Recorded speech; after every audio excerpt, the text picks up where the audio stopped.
Oui, bonjour, Stéphane Grulet, je suis le sentinelle de la raison de Yanis. Je voulais savoir s'il serait sentinelle de la raison. Son prof, quoi. Non, mais maintenant on dit sentinelle de la raison.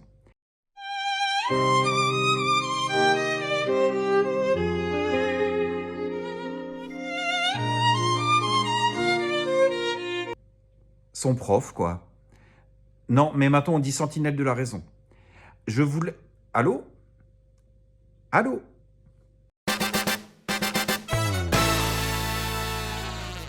Lessons, no energy needed. So stay charged, keep learning, and you guessed it, do your Duolingo. Was pink the only option? China is welcome, but what we need is more Chinese foreign direct investment in Europe. Do your Duolingo. Don't have the same standards or are much more subsidized Do your Duolingo. as the one being produced in Europe. Do your Duolingo.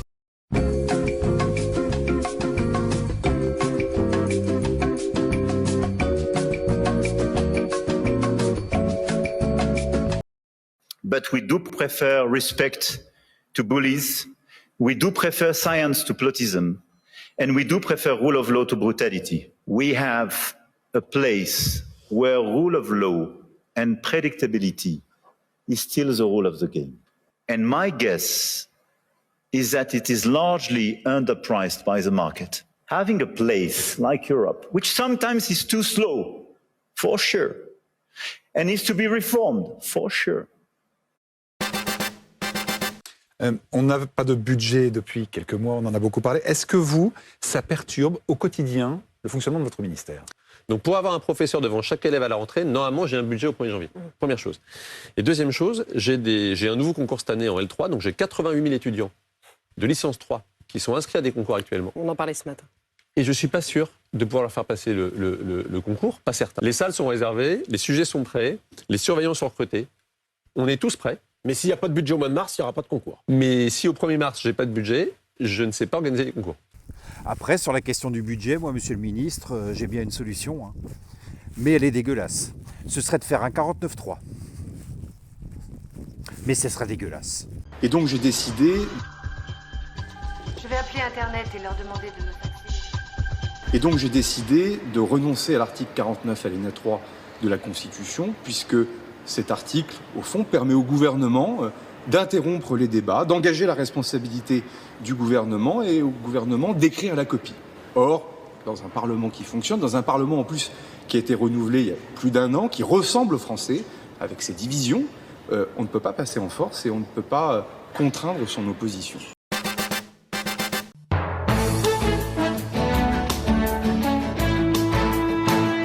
Il a fait, évidemment, je ne vais pas vous dire que c'est bien, mais je pense qu'il faut séparer l'homme de... Et puis, dernière chose, alors c'est peut-être ma culture, ma religion, ma philosophie, je suis plutôt pour pardon des offenses. Il a demandé à un enfant de 16 ans de lui envoyer des photos de son sexe et de se masturber. Ça, c'est une véritable offense. Je ne vais pas vous dire que c'est bien. Est-ce que ça a été prouvé? Est-ce que ça Il est condamné définitivement par la Cour de cassation. Eh bien, écoutez, ça, c'est une véritable offense. Je vais pas vous dire le contraire. Mais...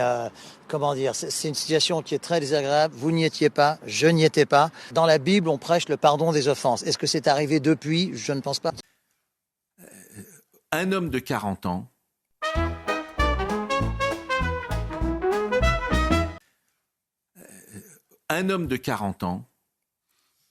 ne doit pas regarder une femme de 15 ans. C'est ça la vérité. Pardonnez-moi d'être... De 14 ans. 14 ans. Et même, oui. D'un point de vue pénal, pardonnez-moi ça change... de dire les choses d'une manière un peu morale. 14 ans. Et même, oui. D'un point de vue pénal, pardonnez-moi ça change... de dire les choses d'une manière un peu morale. CNews, votre chaîne d'information, Jean-Marc Morandini devrait-il conserver son émission? Je vais appeler Internet et leur demander de me faxer. Même si, je le rappelle, il a fait appel d'une condamnation pour corruption. Voilà, c'est ça le sujet pour nous. Il a fait appel et donc pour l'instant on se suspend pas à la justice. On attend. Il y a la présomption d'innocence. Il a fait appel. On attend que ça se déroule. Vous qui avez une grande famille, que diriez-vous à quelqu'un qui hésite aujourd'hui à avoir des enfants? Ça vous inquiète d'ailleurs ce déclin? Oui, évidemment, ça m'inquiète parce que d'abord les enfants c'est le bonheur absolu. Oui.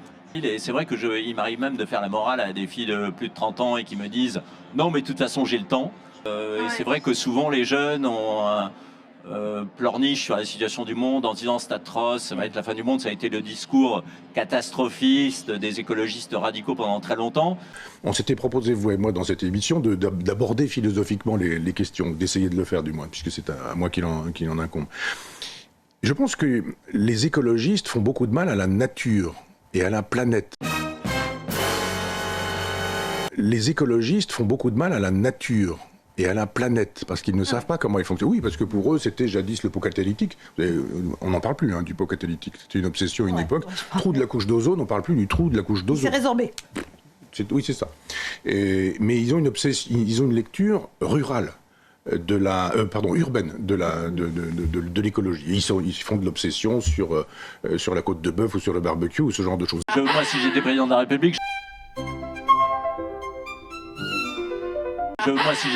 République, j'imposerais le retour à la semaine de 40 heures et suppression d'une semaine de congés payés par an. Ouais. Pas très populaire peut-être, mais on nous explique que nous sommes en économie de guerre, que d'ici 2-3 ans, c'est le chef d'état-major des armées qui l'a dit récemment, on risque d'être en conflit avec la Russie.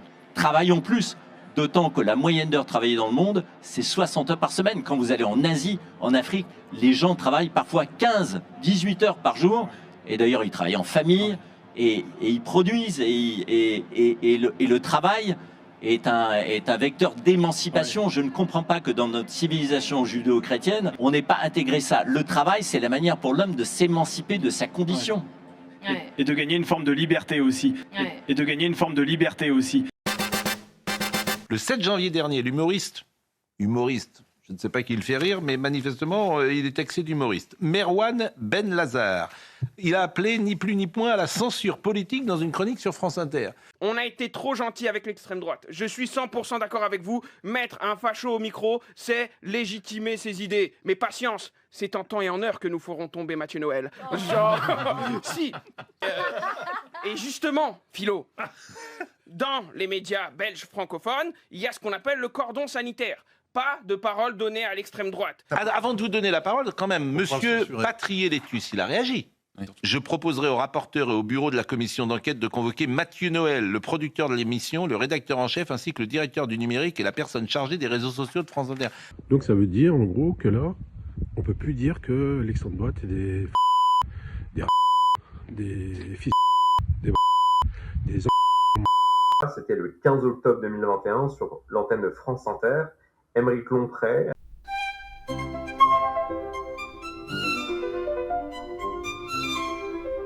Aymeric Lomprey a déclaré, je le cite, « Merci les gens d'extrême droite d'avoir payé pour qu'on dise que vous êtes des gros cons.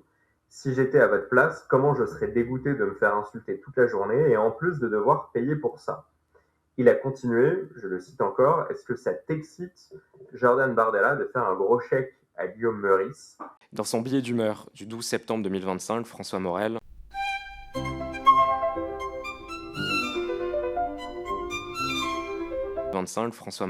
que vous connaissez, a qualifié les journalistes sur France Inter de l'incorrect, je cite, de fils de pute et d'enculés, expliquant que ces insultes lui étaient venues naturellement. Sur le registre de l'humour, et sur cette même chronique,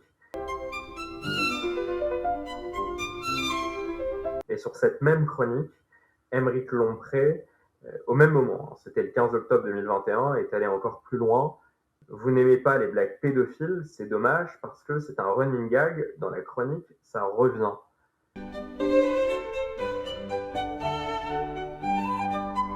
Sur CNews, première chaîne info de France, bonjour et bienvenue en direct. Je vais appeler Internet et leur demander de me vacciner. Vraiment? Eh bien, expliquez-nous. Pourquoi est-ce que c'est drôle? Parce que c'est marrant. Marrant? Et pourquoi? Expliquez-nous. Nous ne sommes pas plus bêtes que d'autres et nous aimons rire aussi.